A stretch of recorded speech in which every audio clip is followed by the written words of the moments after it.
and a legion of elves went to war.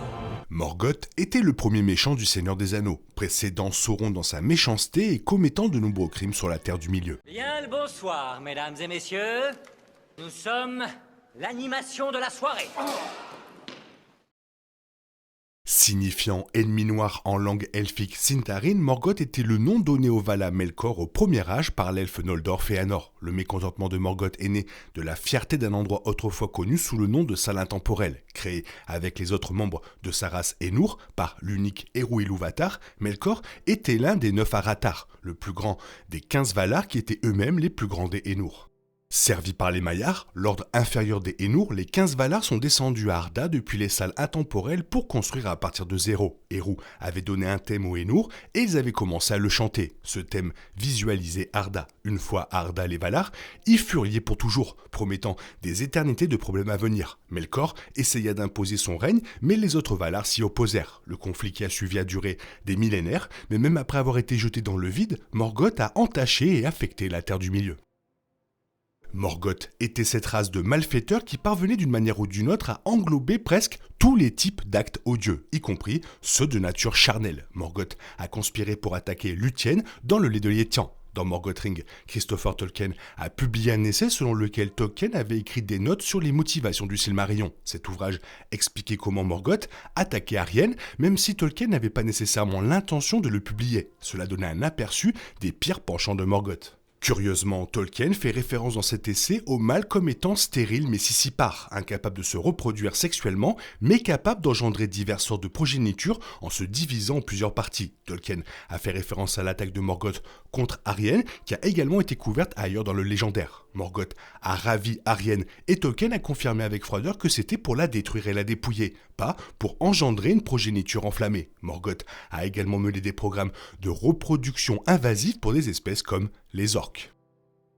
Alors qu'il était à Arda dans les jours avant, Morgoth détruisit une partie monumentale de l'histoire et de la beauté du monde. Bien avant que les elfes ne se réveillent à Cuivenen ou que les deux arbres ne soient formés, les Valar étaient basés sur une île appelée Almaren. Cette île était au centre d'Arda et éclairée par de lampes géantes appelées Ilwyn Oermal.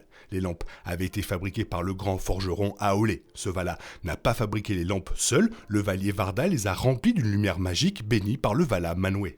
Éclairant le monde entier, les lampes étaient totalement uniques et n'ont jamais été refaites. Malheureusement, à cette époque, le Vala Melkor était engagé dans des combats constants avec les autres Valar, essayant d'en prendre le contrôle total. Ce que Melkor ne pouvait pas dominer, il voulait le détruire. Il démolit les lampes et leur taille énorme provoqua leur effondrement qui détruisit Almaren et changea la structure du monde entier.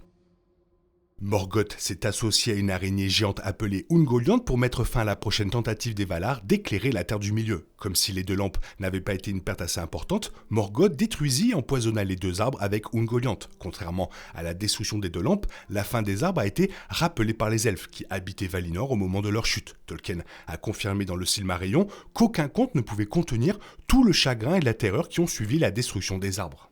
Ungoliant était capable de tisser des toiles d'obscurité qui étaient plus qu'une simple absence de lumière mais une mauvaise volonté suffocante, capable de pénétrer dans le cœur et l'esprit. Melkor s'est échappé avec Ungoliant mais s'est battu avec elle pour le paiement de son aide, se terminant par une bagarre qui a vu Ungoliant le maîtriser. Avec des pierres précieuses appelées Silmaril en main, Morgoth a appelé à l'aide et les Balrogs sont venus à son secours, en voyant Ungoliant faire ses valises. Cependant, le mal fut fait, les Valar élevèrent les montagnes Pelori et les îles Enchantées pour protéger leur royaume. Dans ce qui était sans aucun doute l'un des pires actes de Morgoth à Arda, il a corrompu les elfes Noldor contre les Valar. Melkor avait été emprisonné et venait tout juste d'être libéré lorsqu'il s'est mis au travail pour semer la haine parmi les Eldar elfiques. Autorisé à parcourir Valinor sous la supervision des Valar, Melkor bouillonnait de ressentiment et travaillait subtilement pour saper les Valar. Melkor s'est lié d'amitié avec les elfes Noldor, tandis que les elfes Vanyar étaient beaucoup plus méfiants et que les Teleri n'avaient pas grand-chose à voir avec lui. Les Noldor étaient de grands forgerons et érudits qui s'intéressaient beaucoup aux connaissances ésotériques que Melkor pouvait fournir. Melkor partagea des informations utiles avec les Noldor, mais joncha ses propos de fausses rumeurs sur les Valar, qui rendirent progressivement les Noldor méfiants à leur égard. Melkor a également empoisonné les elfes Noldor les uns contre les autres, ils ont fini par ignorer les conseils des Valar, ce qui a eu des conséquences désastreuses comme leur exil de Valinor.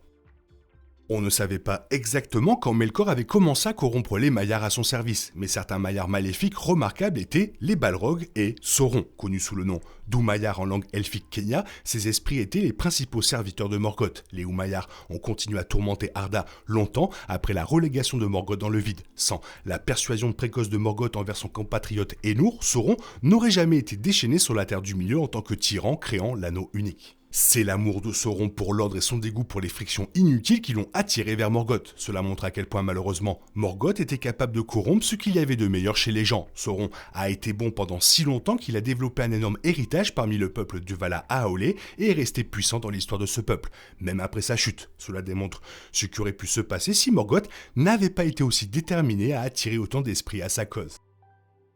Avant les événements du Seigneur des Anneaux et même avant les événements des Anneaux de Pouvoir, Morgoth a mené la guerre des Joyaux en plusieurs batailles contre les elfes, les Olmes, les nains et les Ainur. Cette guerre du Premier Âge a vu une énorme tragédie s'abattre sur les elfes dans le sac de Gondolin de Morgoth qui a détruit l'une des plus grandes forteresses elfiques de l'histoire de la Terre du Milieu. Les grandes batailles du Beleriand comprenaient la Nymaneth Anodiad, une victoire décisive pour Morgoth. Également connue sous le nom de la bataille des larmes innombrables, cette bataille a laissé un monticule de mort si grand qu'il est devenu connu sous le nom de colline des tués. Les forces de Morgoth furent tellement repoussées par la colline des tués quelques siècles plus tard qu'elles ne voulurent pas s'en approcher. Morgoth combattit le roi des Noldor, Fingolfin, en combat singulier pendant le Dagor Bragolac, ou la bataille de la flamme soudaine. Fingolfin a réussi à blesser le pied de Morgoth et il a boité pour toujours, mais il a perdu le combat. Morgoth a tué l'un des plus grands elfes du monde, mais le plus impressionnant est que Morgoth a combattu l'armée des Valar lors de la dernière bataille du Beleriand, la guerre de la colère, qui a été si cataclysmique qu'elle a coulé le Beleriand.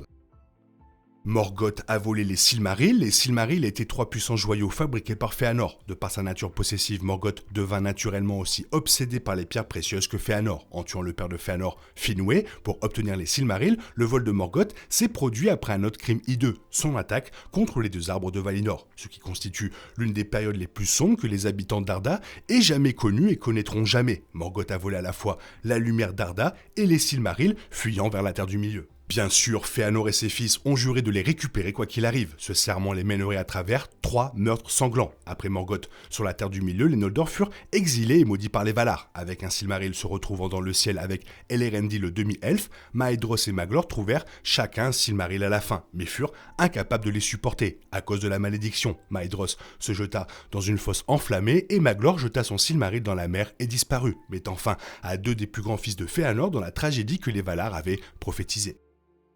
The Marrying of Arda est peut-être en fait le pire crime de Morgoth, mais il s'est produit en plusieurs étapes et s'oppose à un autre péché dévastateur que Tolkien lui-même a cité comme le pire de Morgoth. Melkor a introduit la discorde dans le champ sur la base de sa fierté croissante qui lui disait qu'il était digne de donner la vie elle-même, qui était seulement pour Eru Ilúvatar. Il voulait introduire ses propres idées indépendantes parce qu'il se méfiait essentiellement de l'autorité des Ilúvatar. Cette discorde s'est manifestée dans le plan pour Arda, ouvrant la voie à un avenir problématique et chargé. Ce fut le début de Marrying of Arda de Melkor, un processus complexe pour lequel Morgoth a souillé tout le cours de l'histoire du monde. Le Marrying of Arda a fait en sorte que même la défaite de Morgoth au Premier Âge ne puisse pas effacer son influence sur la Terre du Milieu. Les liens que Morgoth avait établis sur Sauron étaient forts, et tout comme Sauron ne pouvait pas s'échapper en suivant Morgoth sur son chemin, Arda ne pouvait pas échapper à l'impact de Morgoth jusqu'à qu'il soit brisé et refait dans une bataille finale appelée Dagor Dagorath. Tolkien n'a jamais finalisé le Dagor Dagorath, mais y a fait référence dans de nombreuses histoires.